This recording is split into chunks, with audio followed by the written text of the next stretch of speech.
I first learned about Project Transformation when it was an idea that was birthed at a Texas Methodist Foundation event on stewardship and ministry with Dr. Leighton Farrell, who's the district superintendent of the South District of the North Texas Conference of the United Methodist Church, and Sarah Wilkie.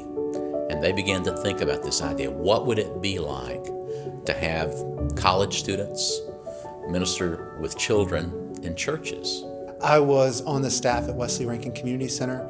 I had just finished my first year there, and it was probably early 1998 that Sarah came to me. She had had a conversation with Leighton Farrell, and she had brought to me this napkin. It was really designed on a napkin. Other people were designing things or thinking about ways to do ministry. And she said, Chris, we've got this really cool concept. It's a program that we want to do.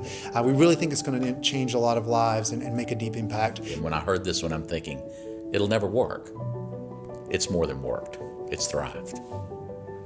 So the infamous napkin moment was probably my first engagement with what ultimately turned into Project Transformation.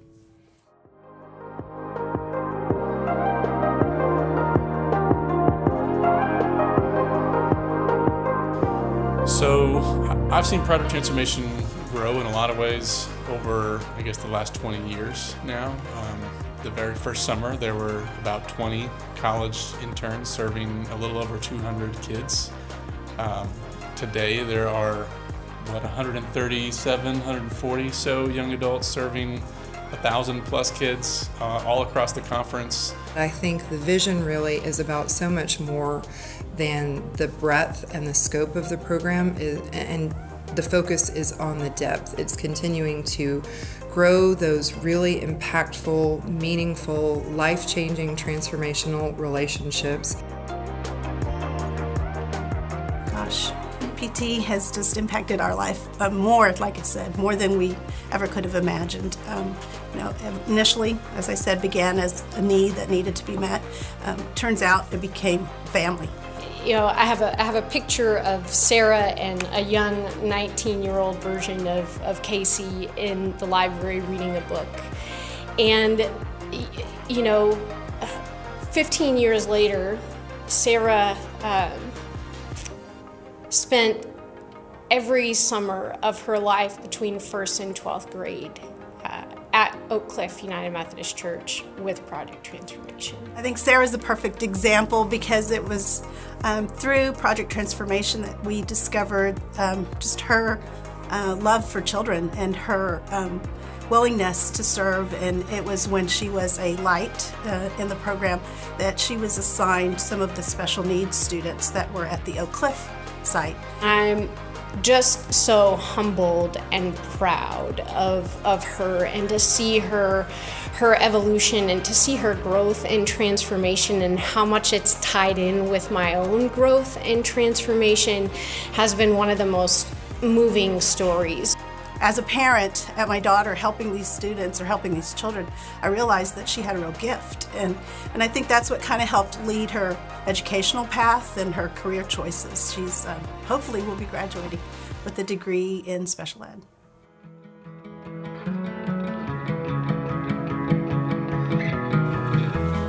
I think it doesn't take being around Project Transformation very long to see the love and to feel the love. It's very palpable.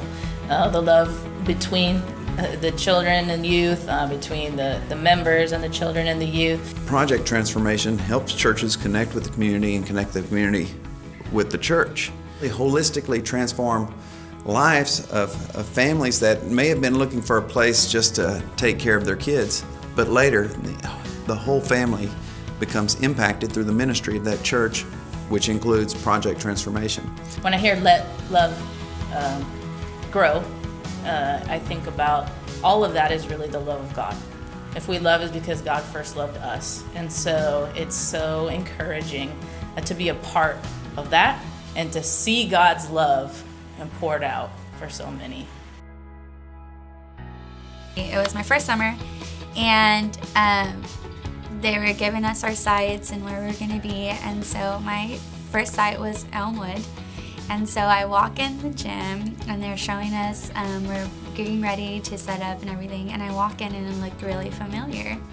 And I looked around and was like, this looks really familiar. So I'm like, I think I've been here before. And so then they take us around and we go upstairs. And when we go upstairs, I was like, I'm pretty sure there's a window over here. And if you look down, there's a gym. And it was, and I was like, and I just had this moment where it freaked me out and it felt like deja vu. And I realized that I actually was a kid here at PT, and I did the summer camp. Personally, Project Transformation has, affected me by just, giving me that confidence in myself. It just really gave me a direction, and it helped me find my sense of purpose of, wanting to give back and just wanting to invest in my own community and wherever that is, wherever it takes me. Belong to the First United Methodist Church in Duncanville. I've been involved for 20 years, Project Transformation.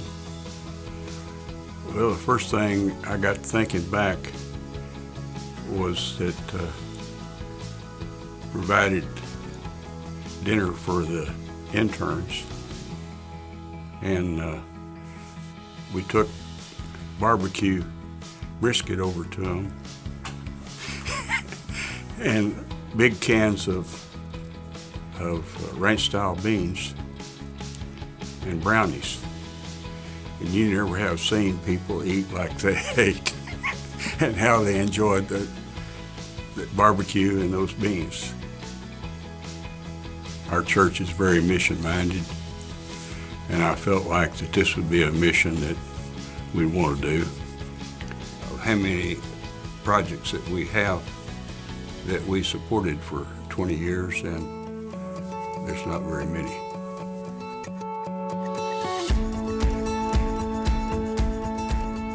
Because, there are thousands of reading programs. Children go to out-of-school programs to be tutored in reading, I think, very frequently. And I think what is unique about Project Transformation is that it is a great reading program, but it's so much more. There's so many ways of experiencing love and God's love within Project Transformation, whether it's sitting down with a child, opening up a book to read with them, or helping to open up a young adult's eyes to experiencing different paths of ministry and exploring that with them, or connecting churches with their communities. It's all this blur of love that we experience in so many different ways.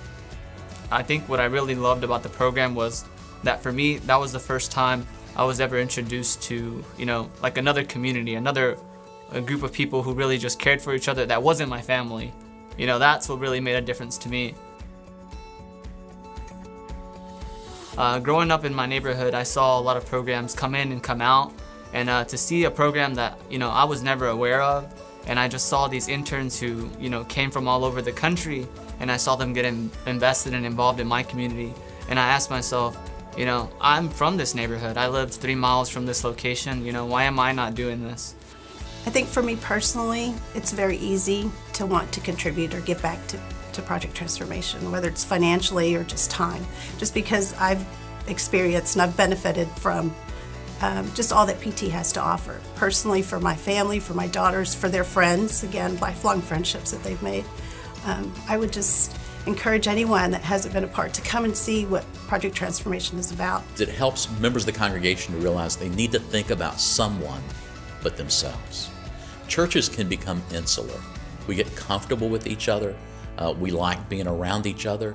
And so to begin to focus on a neighborhood that is not the neighborhood in which we moved to several years ago or even decades ago is a stretch for some people.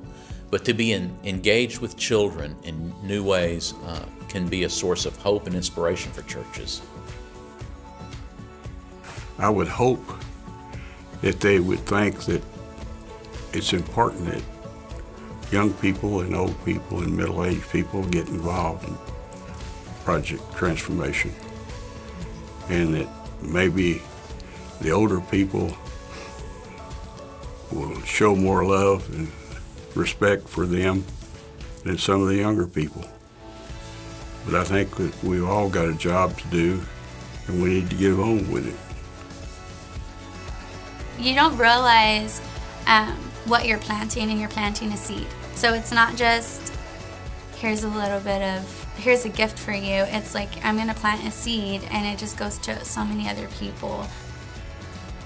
You know, if we're going to talk about letting love grow, then I think it's not the sugar-coated, nice love that we think about that often doesn't make an impact. I think it's the durable, resilient, committed, relentless love of Jesus Christ that needs to grow within all of our hearts, within our communities, and especially through opportunities like this. Because I think if there's ever a moment in which a ministry such as Project Transformation can leverage the kingdom of God, I think it's now.